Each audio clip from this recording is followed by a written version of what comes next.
I'm here with the light heavyweight champion of the world, Jon Jones. Now, I took a lot of flack this week. I made a big mistake.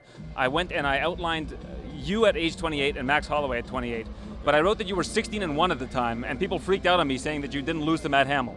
Is this something that still bothers you at all? I like that. I like that. No, it doesn't bother me. You know, I feel like the fans, the supporters, they know what happened. They saw the fight, and, you know, I think that speaks for itself, the work.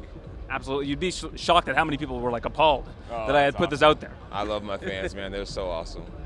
So Dominic Reyes, I was talking to him before, and he says he's never met you before. He's never been face-to-face with you before. When you see him today and you're looking him in the eyes for the first time, what will be going through your head, do you think? I don't know. Probably a lot of rage, a lot of aggression, you know, and obviously the fight's so far away. You know, the key this far out is to control those emotions, and just be chilled out, you know. Can't do nothing today, so I'll probably be all fired up inside and just chill.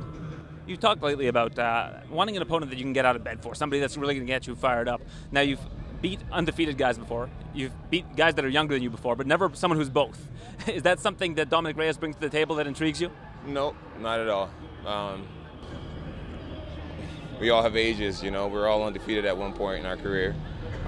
You know, I believe the only reason why Dominic's undefeated is because he hasn't fought me yet. And I respect him. I'm training so hard. I'm super locked in. And yeah, there's nothing I'm worried about. You know, I'm just excited about, you know, having a great camp and doing what I do best. You saw to change the rules recently on minimum thresholds, and they mentioned that you were a big reason for this, so that athletes don't have to go through the kind of thing that you went through, that Sean O'Malley's going through right now. When you heard about these changes in the rules, what were your thoughts on them? Oh man, I was grateful. I was grateful that I was able to make a difference in the sport, and you know, hopefully one day in the future, fighters and fans will appreciate it. Absolutely. Now, Colby Covington, he's the main event this coming weekend. He recently came out and said he's been playing a character all along, that this isn't who he is. You know Colby from years ago. You were, I guess, close with him at some point in time. How close is the character to the real Colby Covington? You know, Colby's not a good person at the end of the day. He's not a good person. There's a reason why almost everybody who spends time with him don't like him. You know, Woodley, Masvidal, myself.